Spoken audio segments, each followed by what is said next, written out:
তো আমি চলে এসে দুপুরে খাওয়া দাওয়া নিয়ে, আমি না চোখটা একটু লেগে গেছিলো না, তো কাজ বাজ করে না আমি একটু শুয়ে পড়েছিলাম। তো আজকে দুপুরে আমি কী খাচ্ছি চলো তোমাদের সাথে আমি আগে শেয়ার করি।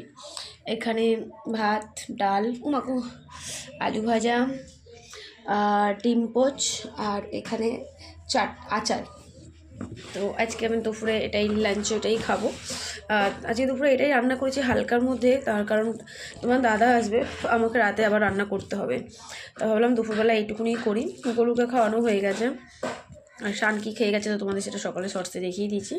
তো আজকে আমার দুপুরে খাওয়া দাওয়ার এটাই আছে, মুসুর ডাল পেঁয়াজ দিয়ে, আলু ভাজা, ডিম পোচ আর আচার। তো চলো ফটাফট খেয়ে নিই, অনেকক্ষণ বাদে তোমাদেরকে এবার শর্টস দিলাম আর ব্লগটা দিয়েছি, প্লিজ সবাই একটু দেখো ব্লগটা। তোমরা যদি ব্লগ দেখতে থাকো তবে গিয়ে না ব্লগ দেওয়ার একটা আগ্রহ জাগে, নাহলে পরে কিন্তু ভালো লাগে না।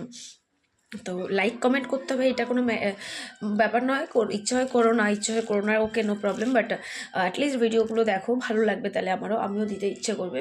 তো এই যে আমি কিন্তু খেতে বসে গেছি, তোমরা দেখতেই পাচ্ছ, এই যে আমি খেতে বসে গেছি টেবিলে। আর একা একা খেতে হবে, যেহেতু ছেলে তো স্কুলে, তোমার দাদাও কাজে, আমাকে একাই খেতে হবে, কিছু করার নেই। প্রায় 2টো বাজে, খাওয়া দাওয়াটা সেরে নিই, সে একটুখানি শোবো, তারপরে দাদা আসবে 4টের মধ্যে, চলে আসলে বেরোবো, মার্কেট যাবো। চলো খাওয়া দাওয়াটা কমপ্লিট করি, তোমরাও সবাই খেয়ে নাও, আর সবাই দুপুরে কী খাচ্ছ অবশ্যই কমেন্টের মধ্যে কিন্তু জানিও। টাটা।